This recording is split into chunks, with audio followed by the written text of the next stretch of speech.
पूर्व सैनिक one rank one pension के लिए 78 दिनों से जंतर मंतर पे बैठे हुए हैं। कल 15 अगस्त थी। प्रधानमंत्री जी ने पूर्व सैनिकों के लिए कहा कि वन रैंक वन पेंशन उनको दे दिया गया है। अगर उनको दे दिया गया है तो 178 दिनों से धरना प्रदर्शन ये कौन लोग कर रहे हैं? ये देश के पूर्व सैनिक है या कोई और लोग हैं? आइए बात करते हैं गोपाल कृष्ण जी से, पूर्व सैनिक। जी सर, आपका चैनल को मेरा नमस्कार। जो अफसोस की बात है, कल लाल किला में हमारा प्राइम मिनिस्टर ने जो ऐलान कर दिया है OROP हम लोगों को दी है। मतलब उनका पास कोई पेंडिंग नहीं। उनका कहना यही है, उनका सरकार ने वादा किया था, 2014 में वादा किया था, उसी हिसाब से उन्होंने दी है। पिछले सरकार ने जो राजनीतिक आ रहा है उसमें पिछले सरकार ने 500 करोड़ रुपए का जो घोषणा किया था, लेकिन सरकार ने जाने के बाद उससे भी ज़्यादा बन रहा था पैसा, तो उन्होंने करके और इंस्टॉलमेंट में पूरा इकट्ठा दे नहीं पाया। इंस्टॉलमेंट के तौर पर हमको दे दिया करके बोल रहा है। हम भी कहीं किसी भी जगह पर हम लोग ने नहीं बोला जो हमको OROP नहीं मिला, लेकिन OROP में बहुत बड़ा विसंगति लाया है ये सरकार नहीं लाया है। इसकी जांच करने का जिम्मेदारी इस सरकार का है और दूसरा कोई नहीं। हमारा माननीय प्रधानमंत्री जी का ही जिम्मेदारी है इसका जांच भी करना। OROP के पैसे आपको मिले? हम लोगों को मिला है 15%। जितना भी फंड जो हमारा माननीय आप लोग की मांग कितनी थी?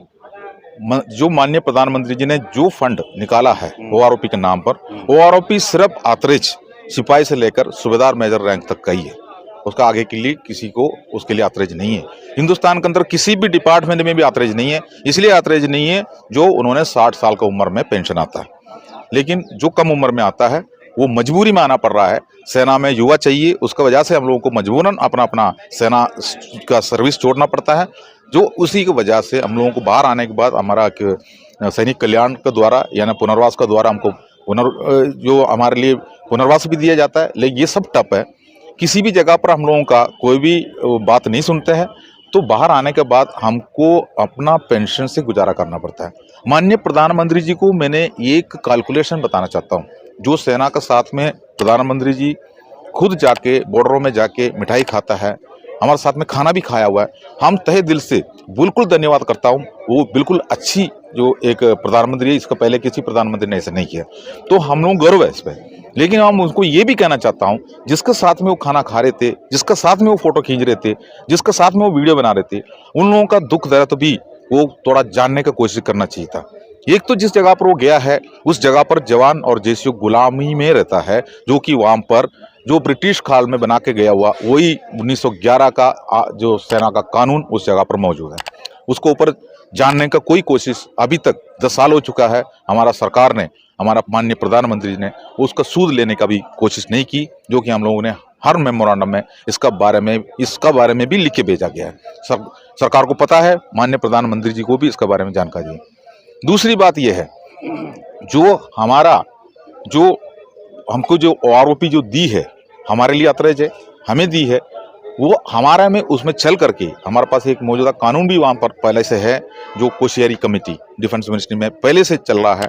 उन्हीं को भी दरकिनार करके जो हमारा अधिकारियों को भी OROP दिया, 30 से लेकर 33-40% तक हमारा अफसरों को भी चला गया, जो कि उनको 58 की उम्र में पेंशन आने वाला उनके लिए लागू ही नहीं है। जो सेना के अंदर वो कम से कम 4-5 पे कमीशन अटेंड करता हो, और उनका बच्चे की पढ़ाई हो, कुछ भी हो, और सेटलमेंट हो, परिवार का सेटलमेंट हो, सब सेना का एडवांस से करता है। ये सब कुछ होने के बावजूद भी हम लोग कम उम्र में आने के बाद हमारा पेमेंट जो होता है उसमें जो बेसिक जो होता है उसका आधा देता है, हमारा हाथ में आधा बन जाता है। जैसे हमारा 38 की उम्र में, जैसे मान लो मेरा उम्र 38 है, जो हम लोग 90% लोग आता है 38 की उम्र में, जो हमारा पेमेंट जो है मान लो 10,000 रुपये होने से 5,000 बन जाता है पेंशन में। उसके बाद हमारे पास जो एक अच्छा नौकरी था वो भी हमसे चला गया। अब हम दूसरे नौकरी का चक्कर में भागदौड़ करता है, जो हमें जो भी मिला वो पैसा जो है उसी में खर्चा होने में ज़्यादा टाइम भी नहीं लगता। अब हमें मिल रहा है आधा पेंशन 5,000, और ये 5,000 पेंशन के अंदर भी आपको मैंने बता रहा हूँ, हमको रिटायरमेंट बेनिफिट में एक कंपटीशन दिया जाता है। वो हमारा पेंशन को आने वाला पेंशन 15 साल का पेंशन को बिक्री करके हमको उसका एक रकम हमको दिया जाता है, चाहे उस कुछ भी लाख का हो, उसी का कटिंग हो जाता है। हमारा ये 50% से और 25% जो काट देता है, मतलब 50 और 50 हो गया, मतलब वो 25% हो गया, जो आने वाला 15 साल तक ब्याज सहित उसका EMI काट के ले लेता है। जो हमारा पेंशन अभी क्या हो गया, ये 10,000 रुपये पेंशन लेने वाला मेरा 5,000 हो गया, 5,000 से कट के वो 2,500 रुपये हो गया। अब मेरे पास दूसरा नौकरी नहीं है। आपको ये बीच बीच में बताना पड़ रहा हूँ, नौकरी देने वाला जो डिपार्टमेंट है वो हमको छल करके रखा है, वहाँ पर कोई पुनर्वास नहीं हो रहा है। हमारा स्ट्रेंथ को यही जो हमारा 2,500 रुपये पेमेंट लेके हमें एक सिक्योरिटी गार्ड का डंडा हाथ में दे देंगे, हमारा अधिकारी उसमें सिक्योरिटी जो टेंडर के जो कॉन्ट्रैक्टर बन जाएंगे, उसके बाद हम मुंह खोल भी नहीं सकता है। अगर हम मुंह खोलने के लिए निकलेगा तो हम इसमें से और EMI हमारा कटता है, जो कि हम बाहर आने के बाद हमारा मकान बनाने के लिए भी हमने एक लोन लिया होगा। मेरे कहने का मतलब यह है, प्रधानमंत्री जी लाल किले के सामने से जो उन्होंने घोषणा करी कि पूर्व सैनिकों को 1 रैंक 1 पेंशन OROP 2 मिल चुका है, वो आपको मिला कि नहीं? OROP का सेकंड पार्ट भी सभी को आ रहा है। सिपाही से लेकर हवलदार JCO तक का जो रैंक है, सिपाही से लेकर हवलदार तक का जो रैंक है, उनके लिए सेकंड पार्ट OROP भी अकाउंट में जो क्रेडिट हो गया। मैं आपको ये भी बता रहा हूँ, जो हमारा एक बहुत बड़ा रैंक स्ट्रक्चर होता है, सिपाही से लेकर सूबेदार मेजर तक काफ़ी रैंक है। इस रैंक के बीच में सिपाही से लेकर हवलदार तक का जो रैंक को जो 800 रुपये से लेकर 1,500 रुपये तक का बढ़ोतरी हर महीने का जो हुआ है, उसी का सेकंड पार्ट पहले से जो करके रखा है, उसका सेकंड पार्ट हमारे अकाउंट में उसके एरियर के तौर पर क्रेडिट हुआ है। करीब 24-25 हज़ार रुपये आता है, वो एक ही बार में आता है। वो साल में नहीं है। हमारा जो भी OROP जो इन्होंने तैयार किया है, तो 2019 से लेकर 2023 जनवरी तक हमको दिया नहीं है, तो उसके एरियर बता रहा हूँ। बढ़ोतरी हमारा 800 रुपये से लेकर 1,500 रुपये तक विभिन्न जो रैंकों के बीच में अलग अलग रेट होता है, ये दिया है। लेकिन हमारा अफसर स्ट्रक्चर में जिसके लिए लागू नहीं है, उनके 12,000 रुपये से लेकर 24,000 रुपये की बढ़ोतरी है, जो उनके लिए OROP लागू भी नहीं है, उनको दे रखा है। जो हमको टोटल दिया हुआ जो फंड है, उसमें से 85% फंड अफसरों का खाते में जा चुका है।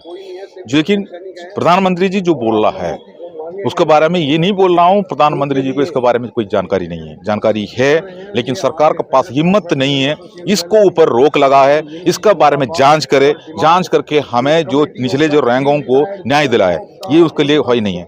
दूसरी बात मैं आपको बताना चाहता हूँ, हमारा जो JCO रैंक्स जो होता है, वो सेना का रील का हड्डी बोलता है उसको, बैकबोन बोलता है उसको, उनके लिए एक भी नया पैसा नहीं है, जीरो है उनका खाता।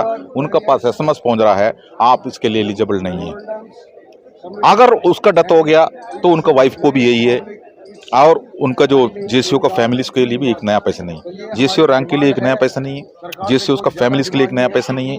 2014 का बाद रिटायरमेंट आया हुआ सैनिकों का, प्रीमेच्योर रिटायरमेंट आया हुआ सैनिकों का एक पैसा नहीं है। और जो 2018 का बाद जो सैनिक पेंशन आया हुआ है, उनका क्या पेंशन है, उस पेंशन को उठा के 2018 से पहले आया लोगों को देता है, उसको बोलता है OROP जो स्केल।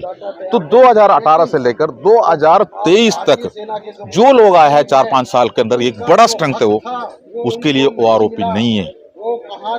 उसका बाद JCO के लिए नहीं है, JCO का फैमिलीज के लिए नहीं है। दी है सिपाही से लेकर हवलदार तक के एक छोटी सी वर्ग को, जो 28 लाख और 7 लाख वीर नारी, 35 लाख के आसपास में हमारा स्ट्रेंथ है। इसमें उन्होंने कितना लोगों को दिया? पैसा 65,000 करोड़ बता रहा है, किसको दिया? जो अफसरों को लागू नहीं है उनको दी है। उसी का विसंगति के ऊपर हम लोगों ने यहाँ जंतर मंतर में, जो हम लोग 175 दिन से भी ऊपर हो चुका है, 6 महीना होने वाला है, हम लोग यहाँ से सरकार को मेमोरेंडम दी है, कई माध्यम से दिया हुआ है। हम लोगों ने ऐसे नहीं है सीधा मेमोरेंडम लेके, जो हम लोग कोई रेल को रोक के या कोई बस को रोक के कोई तोड़फोड़ करके कोई जनप्रतिनिधि हमारे पास आ जाए, उनको मेमोरेंडम सौंपने वाला काम या ना पुलिस प्रशासन अरेस्ट करके जेल में ले जाने वाला काम, ये कुछ हमने नहीं किया।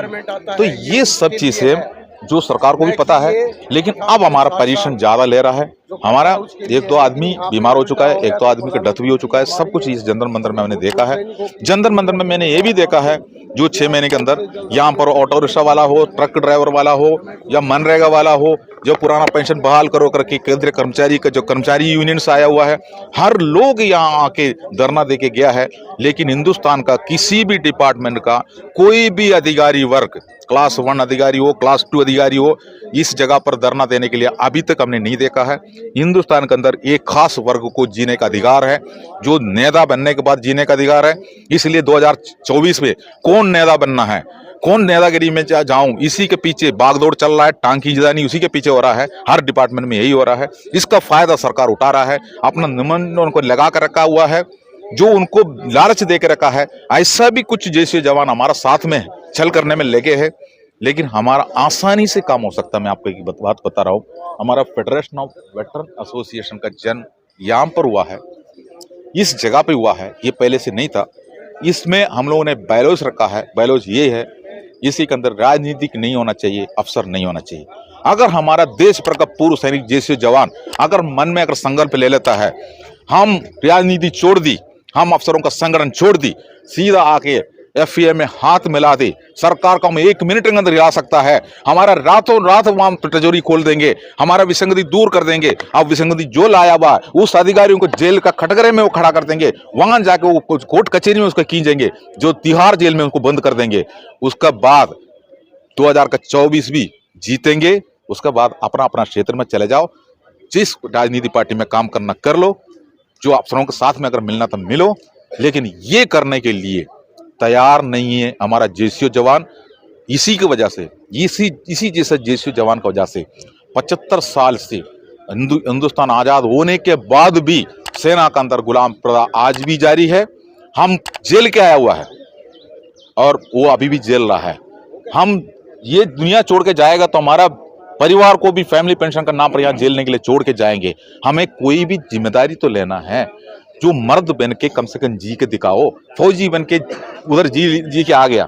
अब उन्हीं के दर्द को भी निकाल के सरकार के सामने रखा हुआ मेमोरेंडम जरिए हमने दिया है, टांग खींचने में लगे हैं। अफसरों का, चंद अफसरों का बात सुन के हमने कई लोगों से बात भी किया। उनका कहना यही है, मेरा बेटे को फॉरेन में भेजा है, मेरा बेटे को एक फैक्ट्री बनाया हुआ है, वो साहब का वजह से मिला है। उस साहब ने एनओसी के लिए बात किया तब मेरे को एनओसी मिला।